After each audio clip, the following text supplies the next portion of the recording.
continuamente. Y al acercarnos a la palabra de Dios continuamente, nosotros proponemos en nuestro programa otros 4 conceptos. Uno es la revelación y el otro es la tradición, que los vimos la clase pasada. Ahora vamos a hablar de la inspiración y la canonicidad.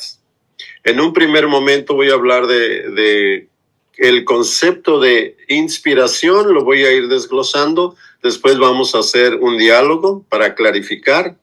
Después voy a hablar del concepto de tradición, canonicidad, y lo vamos a desglosar y también un diálogo. Al final voy a hacer un resumen de estos 5 conceptos y vamos a ir a trabajar en grupos sobre esto, qué impacto tiene, qué beneficio trae para nuestro estudio bíblico.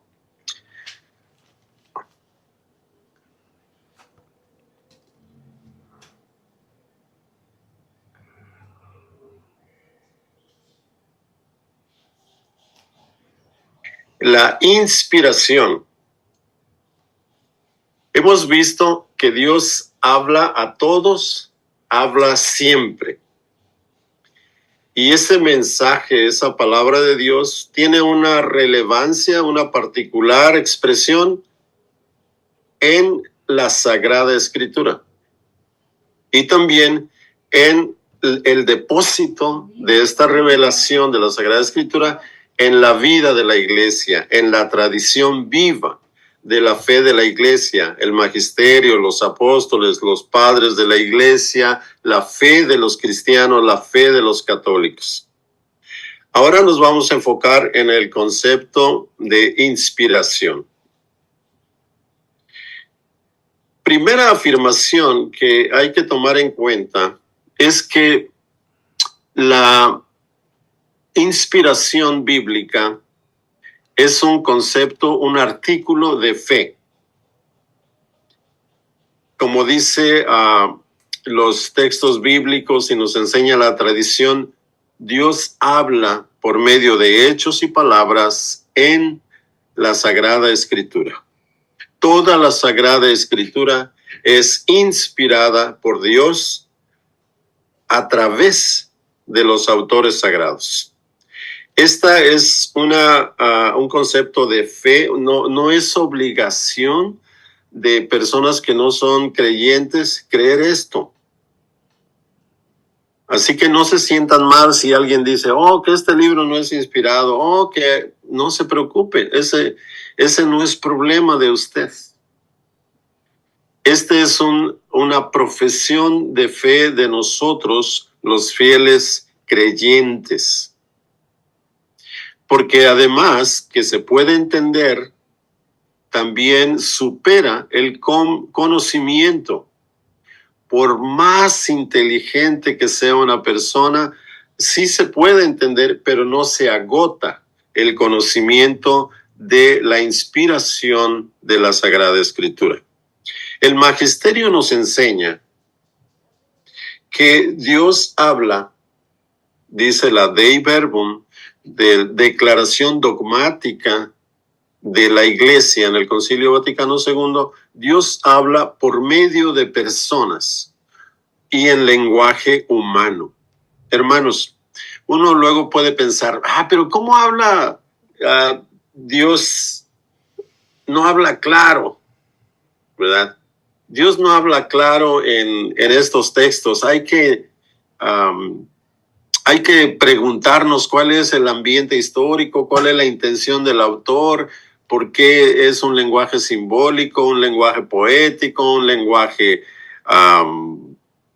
vamos a decir, de narración, de cuento, de historia, porque así nos comunicamos nosotros. Si Dios no hablara por medio del lenguaje humano, no entenderíamos nada. Entonces es la primera afirmación también del magisterio de la iglesia, por medio de personas y del lenguaje humano.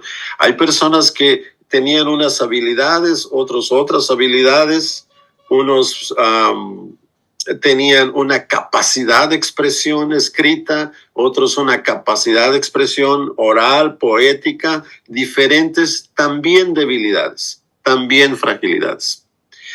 Y la garantía de que la palabra de Dios es inspirada es porque él tiene la presencia del Espíritu de Dios en estos acontecimientos y en estas palabras. Ahora, es muy importante reconocer que el magisterio de la Iglesia nos enseña que todo lo que está en la Sagrada Escritura es inspirado, pero toda la inspiración de la Sagrada Escritura tiene una finalidad. Es para la salvación. Eso es clave a la hora de estudiar la palabra de Dios. ¿Por qué? Porque si nosotros estudiamos la palabra de Dios inspirada por Dios con la finalidad de salvarnos, hay unas verdades más importantes que otras. Hay unas verdades que son útiles para nuestra salvación y hay otras que son menos útiles. Por ejemplo, es más importante reconocer que Dios es el creador de la vida en el Génesis, a estar confundidos porque hay dos relatos de la creación. En Dei Verbum también se nos afirma que la Iglesia tiene por sagrados todos los libros del Antiguo y del Nuevo Testamento, en todas sus partes, porque son inspirados por el Espíritu Santo y tienen a Dios como autor. Entonces, esta profesión de fe se tiene que ir discerniendo a la hora de estudiar la Sagrada Escritura.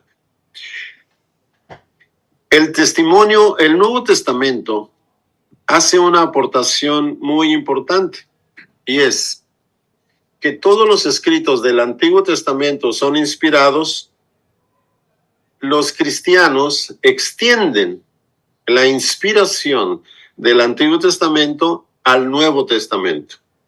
Para muchos judíos, el Nuevo Testamento es un buen escrito, pero no es inspirado por Dios, porque para ellos la Biblia hebrea, el Antiguo Testamento, es inspirado por Dios.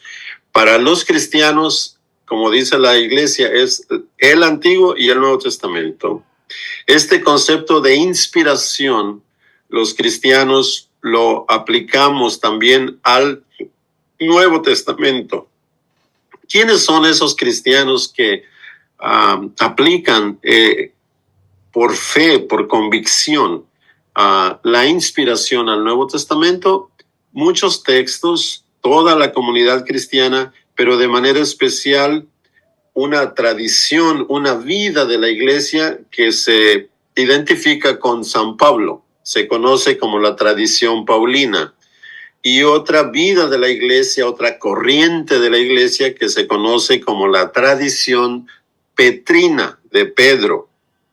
Entonces, la segunda carta de Pedro nos dice que así se nos hace más firme la palabra de los profetas, pero ante todo debemos tener presente que ninguna profecía de la Escritura puede interpretarse por cuenta propia, porque nunca una profecía ha venido por voluntad humana, sino movidos por el Espíritu Santo. Lo puse en rojo para que quede clara la cita bíblica de la tradición de San Pedro, segunda carta de Pedro, donde se abraza la inspiración de el Nuevo Testamento.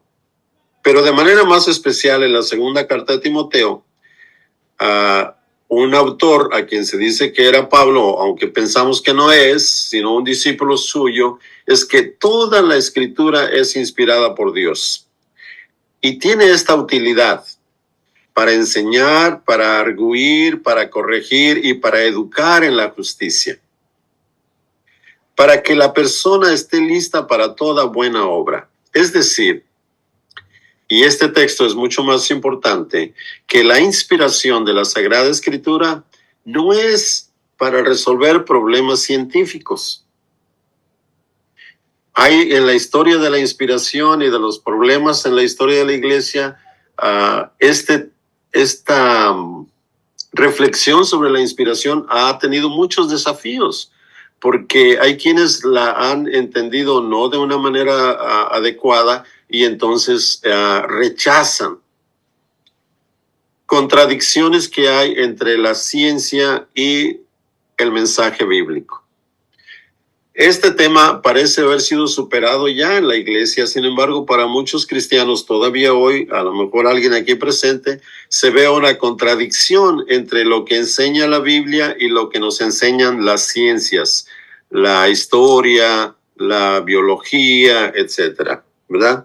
Sin embargo, es muy claro que la inspiración de la Biblia es para enseñar, para catequizar, para orientar y educar a las personas a ser fieles a Dios, a vivir la justicia y a hacer buenas obras. Esa es la finalidad.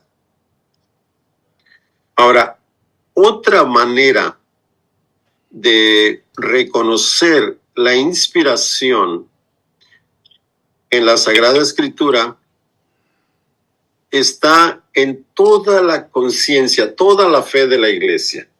No solamente en los textos que acabo de citar, sino también está, por ejemplo, en la intención del escritor sagrado, en la intención del profeta, en la intención de el creador del Salmo, está en la intención de Mateo, de Lucas, etcétera, transmitir la revelación de Dios.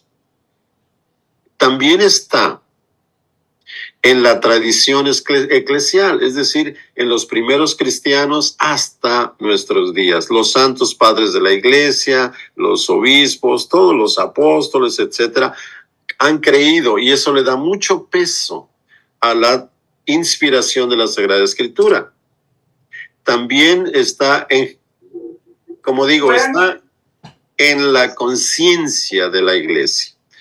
Y esa conciencia de la iglesia, de la palabra de Dios inspirada, se encuentra tanto en el autor como en los santos padres de la iglesia, en la vida de toda la iglesia y en la fe del pueblo. Nosotros mismos, al aceptar la palabra de Dios como inspirada, nos insertamos en la tradición viva de la iglesia que acepta, venera y estudia la palabra de la Biblia como una palabra inspirada por Dios. Sin embargo, la inspiración por muchos años se entendió como un dictado, como que Dios le estaba susurrando al oído del autor sagrado y le decía palabra por palabra qué decir. Entonces, en los años 1800 y 1900, cuando llega la Ilustración, cuando la gente se pone más estudiosa, empiezan a estudiar los evangelios, por ejemplo, y ven que una cosa la dice Mateo y otra la dice Lucas diferente, y otra ni la dice Juan o Marcos. Y entonces empiezan a cuestionar. Aquí hay gato encerrado, ¿verdad? Los que estudian en los años 1800, 1900, estudian la Biblia, ellos reconocen que hay autoridad, hay enseñanza, hay mucho valor, pero critican esa manera de entender de los cristianos, de entender la inspiración de la palabra de Dios como algo de palabra por palabra, letra por letra. Al descubrir estas repeticiones y algunas contradicciones, y es algo que todavía a muchos cristianos católicos les cuesta trabajo, se pone a prueba la comprensión tradicional de la inspiración. Una comprensión como un dictado verbal de parte de Dios. Por ejemplo, entonces, los ortodoxos, los cristianos ortodoxos, no católicos, ponen en duda esa inspiración verbal. Los protestantes liberales también ponen en duda esa manera de entender la inspiración. Y algunos libros los empiezan a catalogar como no inspirados, sino como apócrifos. Los ponen a un lado. Bueno, sin embargo, en el Concilio Vaticano I, en 1869, se destapa toda esta preocupación por comprender mejor la inspiración bíblica, y este concilio declara que la verdad de la Biblia y la verdad de las ciencias humanas no se contradicen. No hay error en el mensaje de salvación, pero lo que ahí dice no está para entenderlo como una ciencia. El Papa León XIII dijo lo que nosotros ahora mencionamos hace un momento, de que la verdad que se transmite en la inspiración de la Sagrada Escritura es una verdad salvífica, es una verdad para la salvación. De hecho, el Concilio Vaticano II fue mucho más claro. Hace 62 años ya, el Concilio Vaticano II, en la declaración de Dei Verbum, con la que empezamos hoy, hace una distinción y dice: la inspiración de Dios en la Sagrada Escritura es específica en la Sagrada Escritura, pero la revelación es algo mucho más amplio. Y remacha lo que dijo el Papa León XIII, y es que la verdad de la Sagrada Escritura inspirada es para la salvación. En otras palabras, el Papa Pablo VI dijo: debemos entender, hermanos y hermanas, que la Biblia es un libro distinto. Es un libro de revelación para la salvación, no es un libro de biología. No es un libro de ciencia. Yo recuerdo muy rápidamente, hace muchos años, mi doctor en Kaiser, él me consultaba más que yo a él, porque él tenía muchas dudas sobre la cuestión de la Sagrada Escritura. Y me decía: ¿yo cómo puedo ser un doctor que conozco la ciencia y creer todo lo que está en la Sagrada Escritura? Decía: no puedo combinar la verdad de la Biblia, sus contradicciones, con la verdad de ser un médico, ¿verdad? Entonces yo le buscaba explicar un poco esta distinción que hizo el Concilio Vaticano II. Y aclara además que el autor inspirado, o como le llamamos agiógrafo, es elegido por Dios y asistido por Dios. Dios es el autor, pero no es el escritor. Esta distinción, amigos, es interesante y nos ayuda mucho. Dios es el autor de la Sagrada Escritura, pero no es el escritor de los textos. Entonces tenemos que buscar la palabra de Dios en la palabra del escritor sagrado.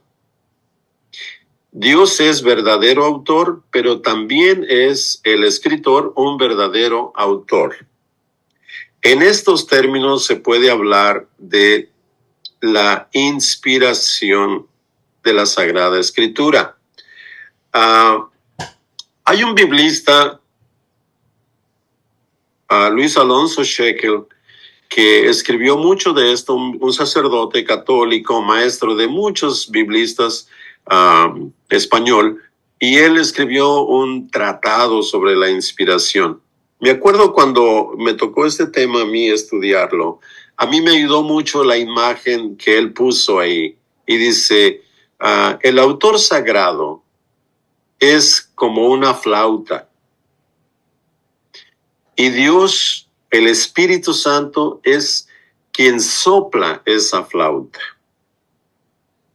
Lo que sale, la música que sale de la flauta es inspiración de Dios, es soplo de Dios, es mensaje de Dios, pero va a salir con las características que tiene la flauta.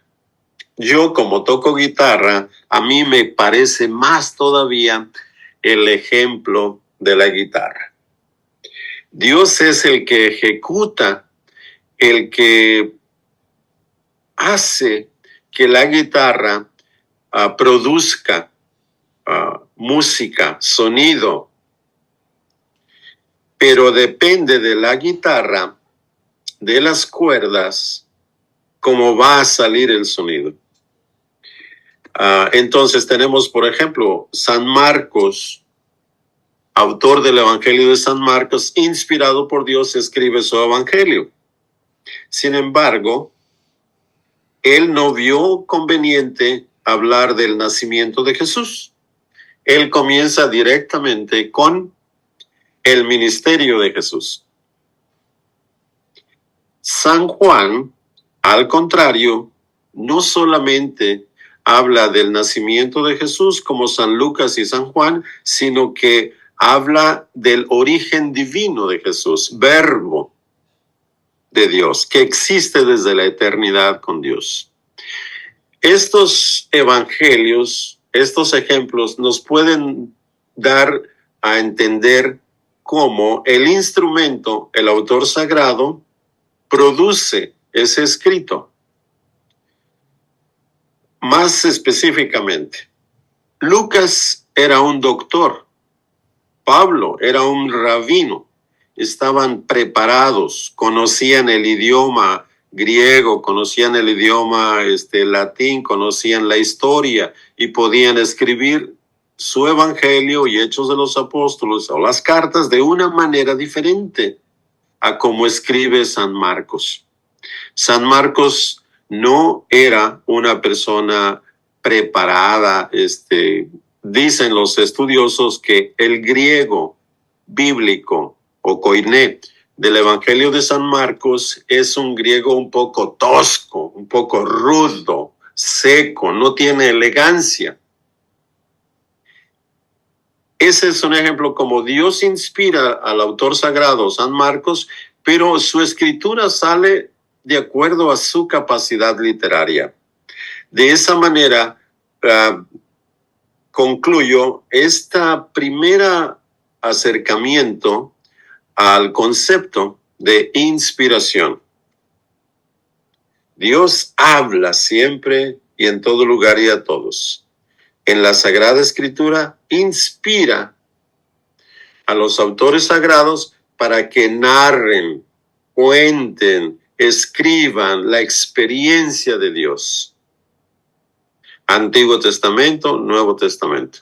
Esa escritura, narración sale de acuerdo a la circunstancia y a las cualidades del autor. Así que la inspiración nos da a nosotros, por un lado, mucha confianza en que Dios habla a través de palabras, a través de hechos, a través de personas en la Sagrada Escritura, pero también nos pide que estemos atentos al modo de hablar, al modo de escribir. No es lo mismo leer un salmo que un relato histórico, o una poesía, o una carta, o un evangelio. Tenemos 10 minutos u 8 para algunas preguntas, algunas clarificaciones sobre la inspiración y nos brincamos al otro concepto.